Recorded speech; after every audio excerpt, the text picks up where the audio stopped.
O São Paulo busca no mercado um novo meia, né? Um meia armador, um camisa 10, mas o Crespo tem aí à disposição o Pedro Ferreira, pô. Vai colocando o moleque aos poucos pra jogar, quem sabe ele dá certo, né? O moleque tem muito talento e mostrou logo no primeiro lance que ele entra nesse jogo que ele deu assistência pro Caleri, porque que ele pode, que ele tem condições de fazer parte desse elenco, de ter oportunidades. O moleque no primeiro toque na bola já coloca o Caleri na cara do gol, pô, é impressionante. E falando ainda em venda, joias de Cotia, etc, todos sabem que o São Paulo tem metas a atingir neste ano, né? A principal delas, com toda certeza, é em relação a vendas de atletas, até porque o São Paulo vive uma crise financeira ferrenha e uma das principais fontes de receita é, obviamente, as vendas. A meta estipulada em venda de jogadores para este ano é de 180 milhões de reais, mas até aqui os números não são tão animadores. O São Paulo embolsou pouco mais de 16 milhões e 800 mil reais em vendas de atletas e também por mecanismo solidário da FIFA. Tivemos várias saídas de atletas desde o final do ano passado, contudo, a maioria foi ali a custo zero ou não renovou contrato, saiu de graça, né? Sendo o Rodriguinho ali a única venda até aqui no São Paulo. São Paulo que vendeu o Rodriguinho por 15 milhões e 800 mil reais.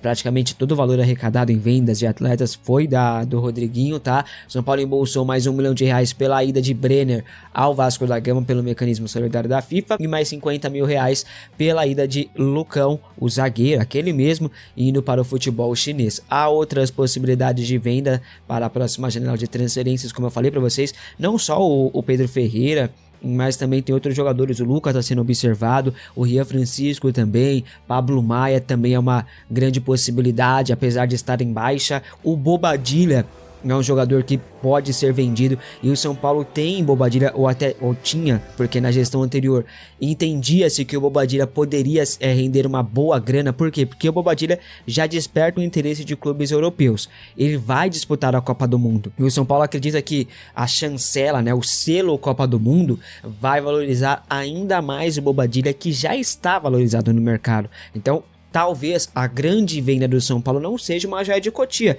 seja sim o Damian Bobadilla. Talvez, tá?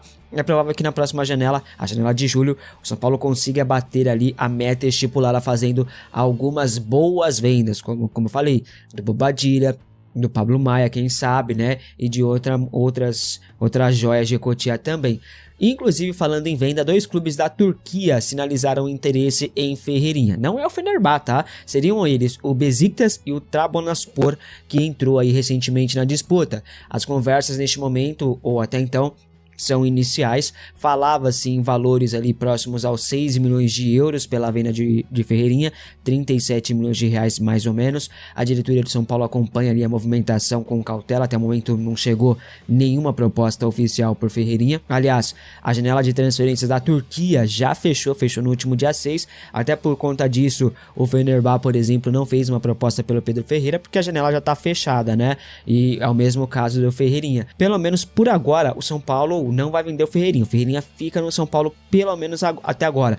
Na janela do meio do ano passado, foi no finalzinho da janela, inclusive, né, em setembro mais ou menos, o Besiktas tentou levar o Ferreirinha, né? Na ocasião, o São Paulo acabou recusando a proposta, pois considerava o atacante importante para o elenco. Hoje o Ferreirinha não é titular absoluto, até foi titular na última partida contra o Primavera, mas ele não é titular, só que é um jogador ainda que pode ser útil se melhorar a finalização, né? Ofertas podem chegar aí para o atacante de 27 anos de idade, mas apenas na próxima janela de transferências. Mas eu gostaria de saber de você, se venderia o Ferreirinha? Comente aqui abaixo a sua opinião, tá? O Caleri, mais uma vez, foi decisivo no São Paulo, ainda falando sobre esse jogo aí contra o Primavera, né? Ele que marcou o gol do pênalti, o gol da vitória, né? Também participou do primeiro gol, o gol do Lucas Moura. O argentino está em fim de contrato com o clube do Morumbi. A partir de julho ele já pode assinar um pré-contrato de graça com qualquer clube, já que seu contrato atual encerra em dezembro. Eu já falei aqui para vocês sobre o interesse do São Paulo na renovação do Caleri. Como eu adiantei também, o clube não tem pressa para iniciar as negociações para fechar a renovação.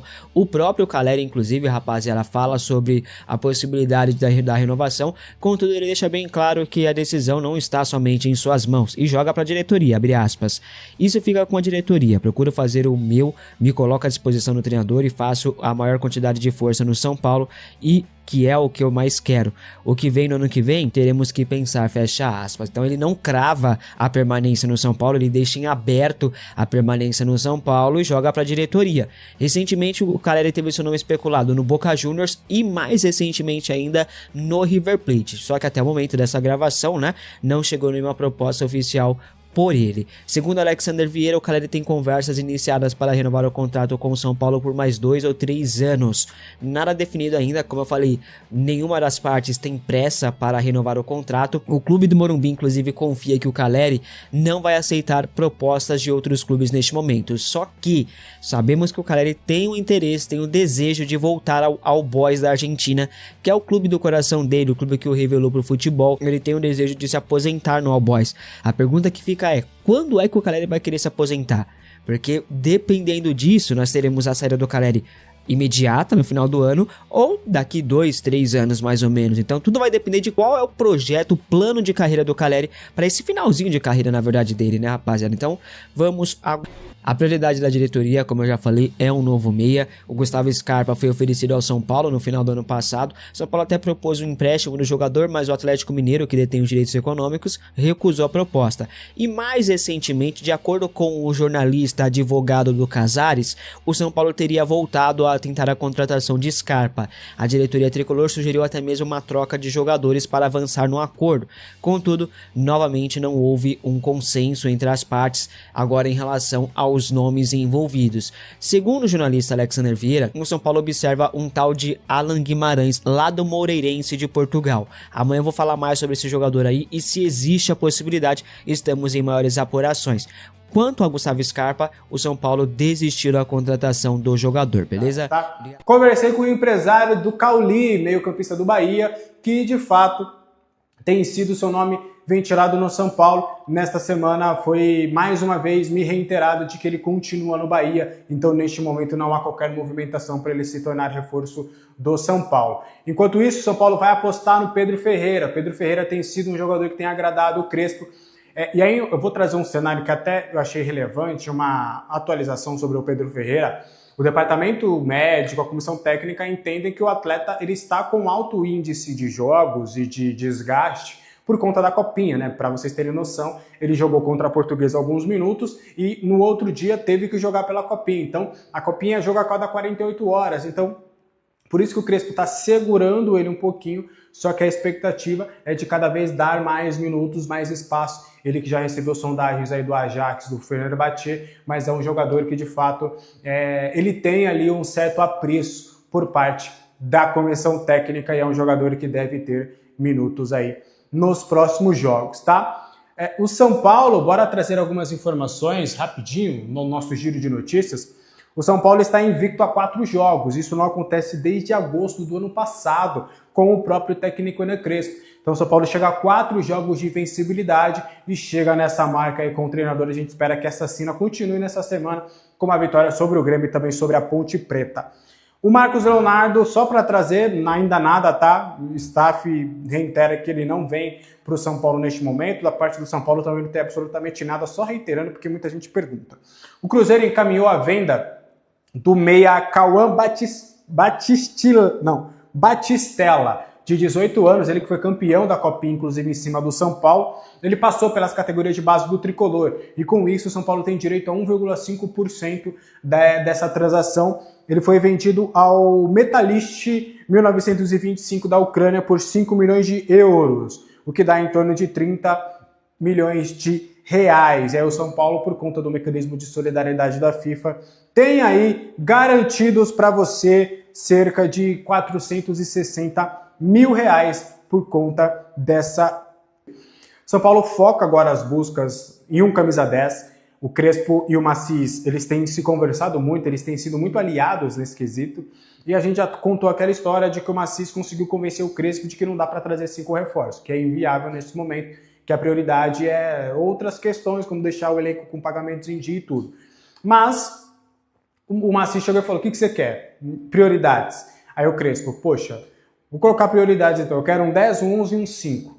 Aí o Macis, 5 você vai usar o Luan e o Matheus Ferreira. Agora o 11 e o 10 eu vou buscar. O 11 ficou bem difícil e há também uma avaliação até interna de que esse camisa 11 não virou mais tão emergencial. Então as buscas seriam por um camisa 10. Hoje há uma confiança muito grande nos três volantes, na trindade, Bobadilla, Danielzinho e Marcos Antônio. Só que há um consenso de que o São Paulo precisa de um 10, de alguém com características de armação, não necessariamente para ser o titular. Óbvio que é para trazer alguém que tenha essas condições, mas para variar até o próprio esquema em alguns momentos, para ter uma opção diferente em algum determinado momento do jogo, ou começar como titular em um jogo específico. Então ter esse 10, por mais que não seja algo de tipo, precisamos, para o time funcionar, precisamos de um 10. Não, mas precisa de uma peça sim para ter mais opções, para ter um leque interessante para o Crespo poder brincar e variar um pouquinho esse esquema tático. Então o São Paulo vai priorizar essa busca, está entendendo no mercado algumas soluções, a gente vai trazer 2 nomes daqui a pouco que o São Paulo foi tentar buscar. Então é mais ou menos nesse cenário que está essa situação aí do São Paulo referente a essa situação do 10. O primeiro nome buscado desde o ano passado, só que aí tem uma novidade que 2 semanas, né? Foi 10 dias atrás? 10 dias atrás. O São Paulo fez uma consulta novamente ao Atlético Mineiro para entender as condições do Scarpa. A ideia do São Paulo era chegar no Galo, falar, e aí Galo, topa negociar o Scarpa? Pô, topo. Topa uma troca de jogadores? Eu tenho esses jogadores aqui para oferecer. Vamos abrir uma negociação? Só que o Galo não quer abrir mais conversas pelo Scarpa, porque no final do ano passado existia uma possibilidade de negócio, o Galo pediu 4 milhões de euros, só que o São Paulo não quis fazer negócio naquela ocasião e partiu para outras opções. Só que aí agora, com o Scarpa, né, novamente ali, o São Paulo, pô, o Scarpa seria esse nome, cara, seria um nome que poderia agregar, que poderia ajudar, vamos tentar de novo. E é um nome que agrada muito internamente. Só que aí, desta vez, quando o São Paulo bateu na porta do Galo, o Galo falou que não faz negócio, dessa vez pelo Scarpa. Então a ideia do São Paulo era pegar, fazer uma troca de jogadores, até compor 1 ou 2 jogadores para trazer o Scarpa, só que aí essa porta do Atlético Mineiro acabou sendo fechada, e aí o São Paulo não terá essa contratação do Gustavo Scarpa, que, repito, é muito bem avaliado internamente. O Rui Costa, por exemplo, é um cara que adora o Scarpa, né? Ele já tentou a contratação do Scarpa em outros momentos, antes mesmo da chegada do Scarpa no Atlético Mineiro. O São Paulo foi uma das equipes que mais buscou informações do Scarpa, só que aí na ocasião acabou ficando caro, e aí o São Paulo recuou e ele acabou tendo caminho livre para fechar com o Atlético Mineiro.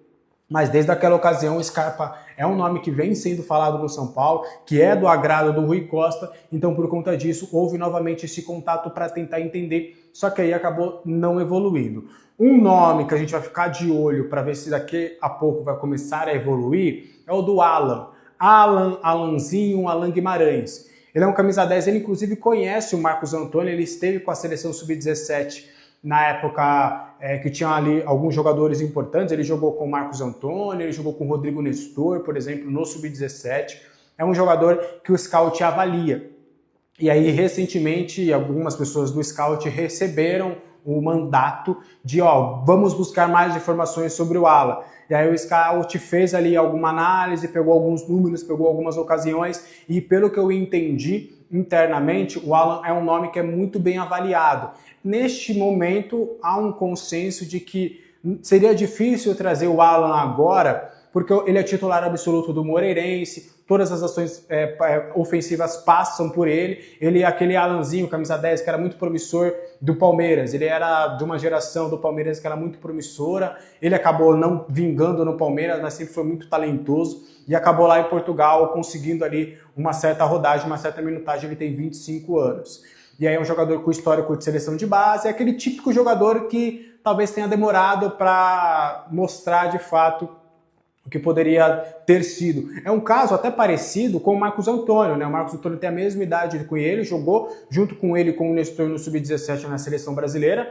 O Marcos Antônio era muito promissor também, com histórico de base, só que acabou não tendo o protagonismo que todo mundo esperava. E aí agora sim o Marcos Antônio está tendo isso no São Paulo. Então é mais um nome, o Alan, que o scout analisa, que o São Paulo analisa, que vê como uma possibilidade real, até porque ele só tem mais 6 meses de contrato, daqui a pouco ele pode assinar contrato com qualquer outro clube. Então é um nome que o São Paulo entende que pode ser vantajoso. Para agora, há um entendimento de que o Moreirense iria querer uma compensação financeira para a liberação imediata. Mas quando chegar ali o próximo do meio do ano, o São Paulo pode tentar ali compor alguma negociação com o Alan. O Alan, até conversei com as pessoas que trabalham com o Alan, eles confirmam ali que há um interesse de voltar para o futebol brasileiro, que seria interessante jogar num grande clube do Brasil, que neste momento não chegou nada oficial, que eles sabem que é natural essas sondagens, que acontece muito, só que neste momento ele está focado lá no Moreirense, só que as portas estão abertas para o futebol brasileiro. Então é um nome que agrada, é um nome viável, é um nome que o São Paulo está analisando com um pouquinho mais de detalhes para ver essa possibilidade. Ele é um camisa 10 clássico, desde a base, ele é um 10 ali, articulador, ele lembra um pouco, cara, me deram um exemplo, eu estava conversando com uma pessoa do Scout, me deram um exemplo, eu esqueci agora o exemplo do jogador que ele parece. Eu vou depois pegar a conversa e amanhã na live, a live é às 10h30, todo dia, tá? De segunda a sexta, live 10h30 aqui no canal, eu vou lembrar, mas me deram as características bem parecidas de um jogador que é conhecido no São Paulo ou no futebol brasileiro, que ele parece um pouco. Não foi o Coutinho, pô, agora para me lembrar vai ser difícil, mas me deram umas características parecidas ali com que o Alan se porta. Então é um jogador para a gente ficar de olho, para a gente tentar entender se de fato pode acabar chegando. Almada, foi. Características parecidas com Almada. Pronto. Características, tá? Estilo de jogo, tá? Não é o mesmo talento, mas é estilo de jogo, lembrei. Foi o Almada. É um jogador que é baixinho, ele é um articulador, mas não necessariamente ele pode jogar só centralizado. Não! Savarino, não foi o Almada, não, foi o Savarino, lembrei. Características parecidas com o Savarino. Ele lembra um pouco o Savarino. Baixinho, que pode jogar tanto aberto quanto centralizado, que é um articulador, mas também ajuda na parte ofensiva. É um jogador mais ou menos nesse cenário. Eu olhei os números dele, ele tem 20 jogos nesta temporada com o Moreirense e 8 participações em gols. São 2 gols e 6 assistências. Então é um jogador que participa muito da parte ofensiva e aí encaixaria um pouquinho nas características que o São Paulo pretende usar para essa temporada. Então vamos ficar de olho nesse nome. É bem possível, plausível. Neste momento não há negócio, é um monitoramento, só que é um nome que agrada muito. Então vamos ficar de olho que é bem plausível ali. Se o São Paulo não conseguir contratar nesta janela até o dia 3 de março esse camisa 10, eles devem partir para cima do Alanzinho. Olho nele, que é um nome que agrada bastante, tá? Eu tinha dado a call do Marcos Antônio. Para quem é novo no canal, eu tinha falado sobre o Marcos Antônio 6 meses antes do Marcos Antônio fechar com o São Paulo, que era um nome que é agradável e tudo para a gente ficar de olho. Passou 6 meses, eu dei com exclusividade o nome do Marcos Antônio, que o São Paulo tinha dado o chapéu no Flamengo, e aí a gente sabe tudo o que aconteceu depois. Então, olho no Alanzinho, é um jogador que tem boas possibilidades de, quem sabe, no meio do ano, acabar chegando. Você conhece o jogador? Quero saber a opinião de vocês aqui nos comentários, e esse foi o vídeo de hoje. Espero que você tenha gostado. Qualquer dúvida, comentários estão abertos. Conto com o seu like, com o seu hype e inscreva-se neste canal. Fechou? Um abraço para todo mundo, até a próxima. Deixe seu like, inscreva-se. Vamos rumo aos 20 mil inscritos. Pausa de 5 segundos para pedir a sua ajuda ao nosso canal com o seu like e se inscrever se ainda não for um inscrito. Semana que vem a Ponte Preta, lá do Moisés Lucarelli. Ponte Preta que já está rebaixada. Cara, a Ponte Preta fez aí 1 ponto no campeonato. Olha os números da Ponte Preta. A Ponte Preta fez 1 ponto, tá? Não ganhou nenhum jogo, 0 vitórias e tem um saldo de menos 10. Olha que loucura. A Ponte Preta é o 16º, lanterna com ponto. Quem está acima da Ponte é o Velo Clube. O Velo Clube tem 5 pontos. Entendeu? O time que está acima da Ponte Preta tem 4 pontos a mais. Tipo assim, a Ponte Preta fez a pior campanha com a maior folga do mundo. Ninguém disputou, irmão. Chegou perto de disputar a pior campanha com a Ponte Preta. Tipo assim, tomaram cacete pra todo mundo. 1 ponto na competição inteira. E, assim, eu nem acho que o São Paulo tem que ir com força máxima pra esse jogo, tá? Acho um time misto ali, reserva. E, independentemente de quem for jogar esse jogo, tem que ganhar, tá? Não tem direito de perder ponto pra esse time da Ponte Preta. Além de ser um time ruim, com uma campanha bizarra, os caras já estão rebaixados. Então o São Paulo, irmão, pode botar o sub-bebê pra jogar contra a Ponte, que tem que ganhar. Tem que ganhar aí. Aí é aquela coisa, como é um campeonato de tiro curto, é aquela coisa, São Paulo tem 8º e pode, né, com combinação de resultado, pode ficar até entre os 4, porque são os 8 que se classificam e os 4 primeiros jogam as quartas em casa. Os 4 primeiros têm um mando de campo para decidir as quartas em casa. Só que tem que ter aí 5 resultados, tá? O São Paulo pode terminar a fase de liga entre os 4 primeiros e decidir as quartas de final em casa. Para isso, tem que vencer a Ponte Preta e torcer para tropeços de Botafogo, Guarani, Corinthians e Portuguesa. Então tem que ter 5 resultados, tá? Portuguesa, Corinthians, Guarani e Botafogo tem que tropeçar e o São Paulo tem que ganhar. Tem que ter 5 resultados aí para o São Paulo ficar entre os 4. É muito difícil que isso aconteça, né? Ter essa combinação de 5 jogos aí para o São Paulo ficar entre os 4 e, além de se classificar, jogar as quartas em casa no Morumbi se ter o mando, né? Mas enfim, acho que independentemente de qualquer coisa, cara, o time que vai entrar em campo contra a Ponte, seja reserva, misto, titular, tem que ganhar. Não tem o direito de perder ponto para a Ponte. A gente sabe bem como é que é o futebol, aquela coisa do improvável, que o futebol é uma caixinha de surpresa, aquela coisa toda, mas tem que ganhar. Tem que ganhar e tem que passar para a próxima fase. A matéria do Domingo Espetacular, que é o programa da Record. Conspiração derruba presidente do São Paulo. É o nome da matéria que estava no GC do Domingo Espetacular. Conspiração derruba presidente do São Paulo. Não é uma vergonha um negócio desse, cara? Um programa tão grande que é o Domingo Espetacular, porra, boa parte das pessoas aí assiste o Domingo Espetacular, né? Pô, cresci com meu pai e minha mãe assistindo isso aí todo domingo. Programa grande, renomado, né? De uma TV aberta que é a Record. Como é que pode, cara, um programa, uma emissora do tamanho da Record se sujeitar a isso aqui? Conspiração derruba o presidente de São Paulo. É inacreditável. Em vez de focar, né, em uma matéria em relação aos escândalos que aconteceram e que estão em fase de investigação tanto da Polícia Civil quanto do Ministério Público, os caras estão fazendo aí matéria de conspiração. Sim, foi uma conspiração, né, que derrubou o presidente. Ele não está sendo acusado aí, denunciado aí de várias coisas, né? Ele tinha que ser empichado, né? Só pela gestão temerária que ele fez. Só pela gestão lamentável que ele fez já tinha que sair. E isso eu estou falando de incompetência dele no São Paulo. Estou nem falando sobre a questão, né, na esfera criminal, porque isso eu nem posso falar porque tem que esperar a investigação acabar, né? Só estou falando da parte da incompetência dele como presidente. Só por isso ele já tinha que sair fora, que ele era um cara que ele não tinha condição de ser presidente de São Paulo. A pior gestão da história é uma gestão temerária e a gente viu com o tempo que é uma gestão corrupta também.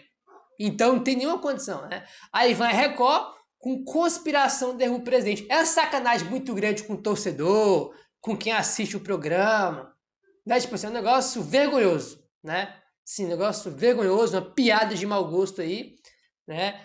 Enfim, ainda bem que eu nem dou audiência pra essa Record aí, né? Inclusive eles estão transmitindo o Paulistão. Se não me engano, o jogo do Paulistão contra a Primavera até passou lá, né? Não que eles precisem da minha audiência, né? Mas a minha eles não vão ter de maneira nenhuma. Isso aí não vai ter mesmo. Até porque, se eu não me engano, né? Eu tinha visto até que um ranking aqui de audiência, né? A Record é quem tem menos audiência no Paulistão, né? Até a HBO Max, que é fechada, que é um streaming, né? Que tem que assinar e tem mais audiência do que a Record, né? E a Casa TV, né? Que são as 3 aí que transmite o Paulistão. Te contar um negócio, cara. É inacreditável, mano. Ah, detalhe, né? Eu vi algumas pessoas falando aqui, que eu nem sei, né? Porque eu não acompanho, falando que o filho do Casares tem um quadro na Record. E pra quem não sabe, o Casares já trabalhou na Record, né? Coincidências, né? Só coincidências aí do destino, ironia do destino. Enfim. Seguindo aqui agora, bora falar aí sobre Marcos Antônio. Agora não é sobre o Flamengo não, porque tem aí, além do Flamengo, ele tem sondagens, tá, de clubes do futebol europeu. Segundo Alexandre Vieira, o staff de Marcos Antônio tem sondagens da Europa e acredita em propostas no meio do ano.